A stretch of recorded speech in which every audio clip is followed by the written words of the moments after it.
Welcome back to Pandora Hearts Anime Review Part 2. This one I'm reviewing the second arc of the anime, which is the Working for Pandora arc, and this covers episodes 5 through 10 of the series, and it adapts chapters 5 to 13 in the manga. Yeah, 9 chapters in 6 episodes. Doesn't make any sense to you all? Me, it doesn't at all. Yeah. Now, the first episode of this arc is essentially put a standalone episode. You have Raven. I'm not going to reveal who he is until his real name is not revealed until the next episode. Alice and Oz go by carriage to this town to investigate a legal contractor. Yes, there's one that's called legal contract and illegal contractor. A legal contractor has got like a mark on their chest. They're shaped like a clock, and it acts like a clock too.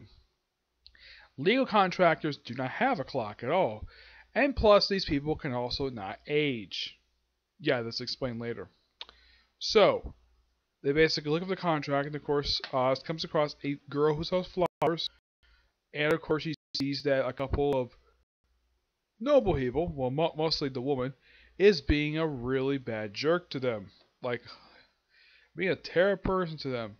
Yeah, and of course you have Alice and Raven just wander around town, and then they come across the chain you're looking for, and its contractor is the Flower Girl. Yep, the Flower Girl, who had just come by.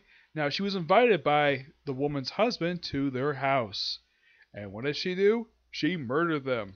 Yep, used a chain to murder them. Then, pretty much like right after that, they basically have a fight. And of course, well, the chain is killed by Raven, and the chain and the Flower Girl sent to the deepest parts of the abyss. The lowest level of the abyss. Part taking something to get out. And this kind of reflects on the very next episode where basically Oz is like, okay, I want to go investigate the mansion where my coming ceremony took place. Now, from what I can tell, the way they explain it, this is not his actual house. Where his actual house is, I have no idea. They don't mention that this is his house. Mention that this is the mansion where the coming ceremony. They go there, and he notices that the place looks different from when he last saw it. Of course, it's explained a little bit later on that approximately 10 years have passed by. And of course, he's outside with Alice while Raven is inside investigating the building. And they talked. Alice and Oz talked for a while, a little bit about basically young Gilbert, who apparently does remember his childhood, doesn't remember who his parents are, and of course this is mentioned in a later episode.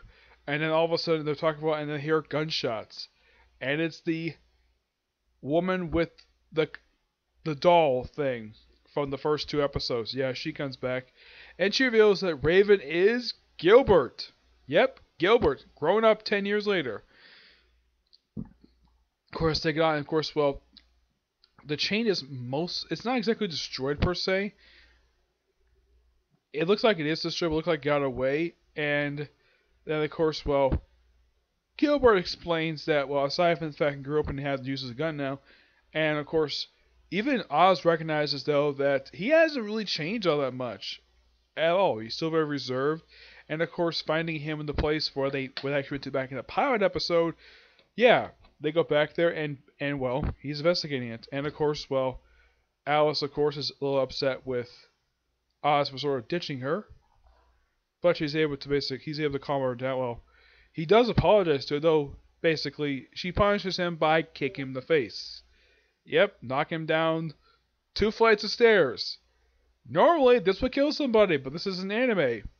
Walk it off no problem with mild scratches. Yep, though I think his back might be hurting.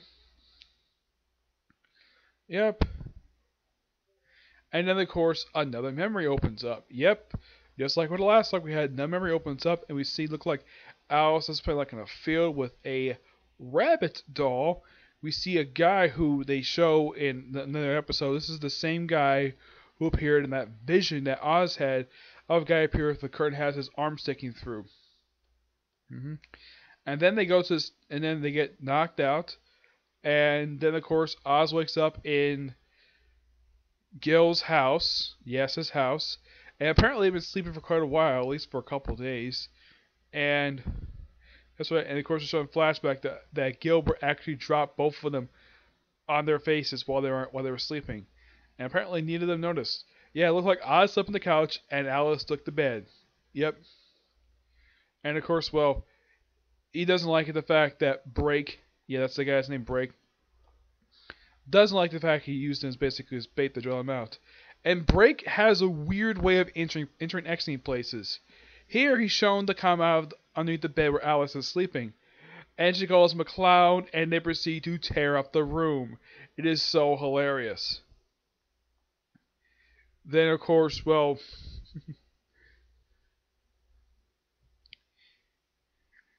he does like, I'm out here first, make some tea. Like, fine. And of course, Break explains why he and Sharon look exactly the same as they were 10 years prior. Excuse me, it's because they're legal contractors and they don't age. They actually stop aging. Though for him, he says he has a year left, and he also says he has plenty of things he wants to do. They do not explain why they withhold the fact that 10 years have passed by. Yeah, that's one thing, like, really? Why couldn't you just tell him that 10 years passed by? He had to basically figure out by seeing the mansion that he had his ceremony in, covered with freaking weeds and vines. As something else, why they withheld this information is never explained. And of course, they briefly talk about the abyss. For a bit, it's like, is it a terrible place or it's like a broken toy box? I just answer the question. I don't know why he doesn't tell him this. And he does talk for a while, and then he exits very differently. He exits via a cabinet. Yes, a cabinet goes in the cabinet. And of course, well, Alice and Gilbert try to go inside, and he completely disappears. And then he ends up right back at Sharon's house. Yep. Ends up right back at her house. Yep. And of course, well, there's a guy from the Pandora agency. Yeah. They're there basically just explaining some certain things to go after the contractor. And of course, well, they're sent after this particular contractor to look for this particular person. Now, Oz gets separated from Gilbert and Alice, who Alice decided to act really kind of dumb. Because Alice really wanted to buy some bread and this delicious food instead of buying something else for dinner. Well, the thing is, Gilbert can actually afford this because he comes from a noble family. Yeah, it's explained here that in these episodes that the Night Raven family took him in and adopted him because they adopted his brother, Vincent. They explained him in this particular episode. In this particular set of episodes, also Vincent's chain appears. Echo, a woman who looks exactly like Alice, and yet Oz doesn't question the fact, hey, you look like Alice, except that your outfit's blue and your hair is white. He never says anything to Alice about this. Like, oh yeah, pretty girl in blue. Does mention the fact that this woman looks exactly like Alice. Yep.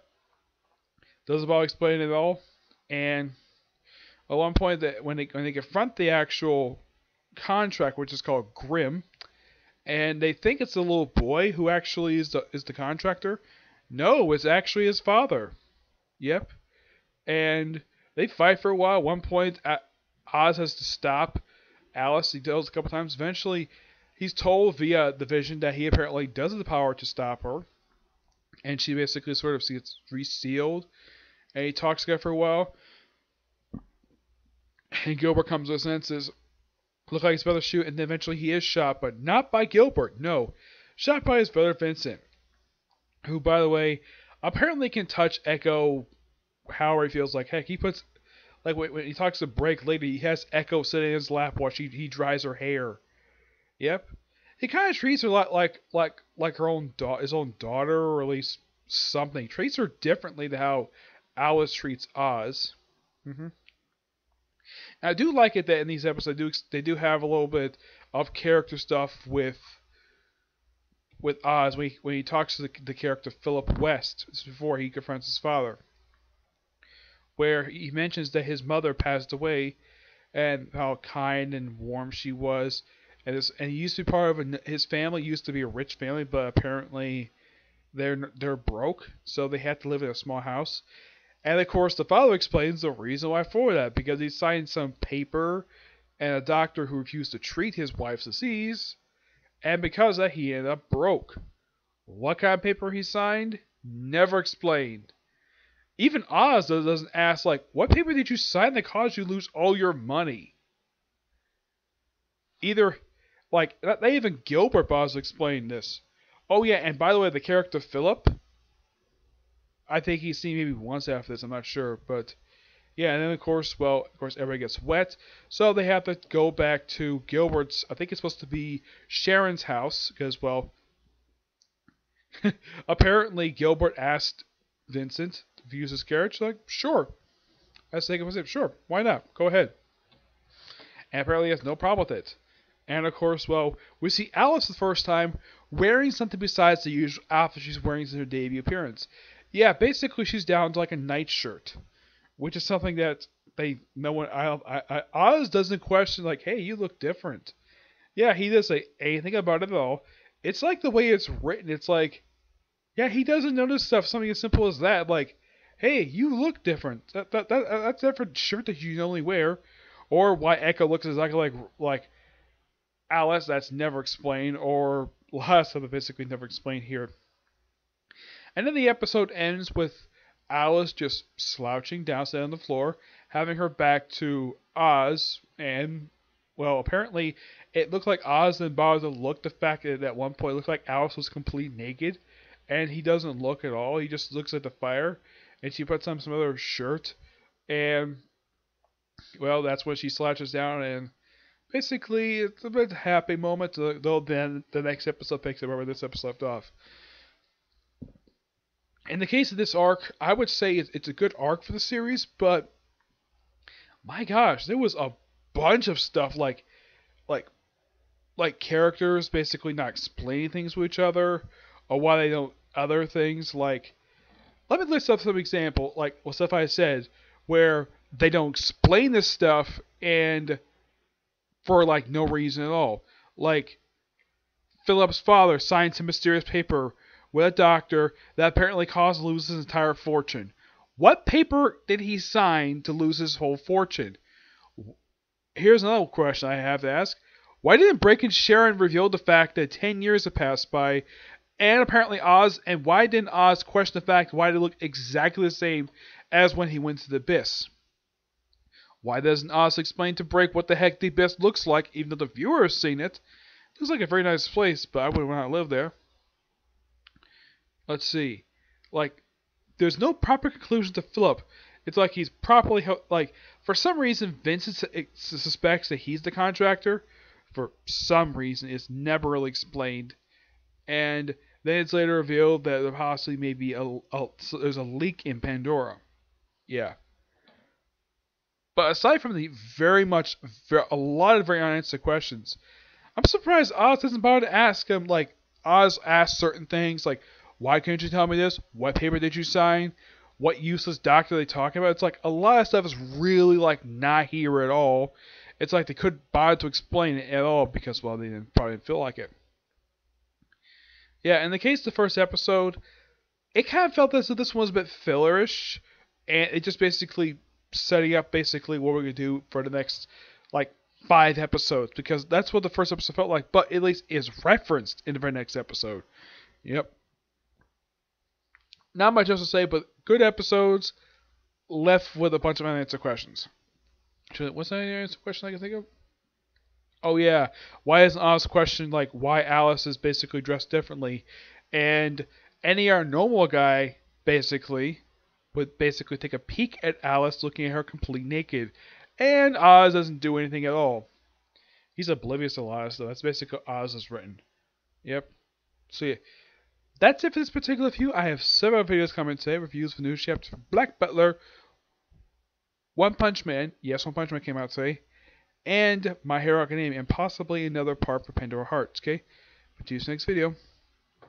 Bye.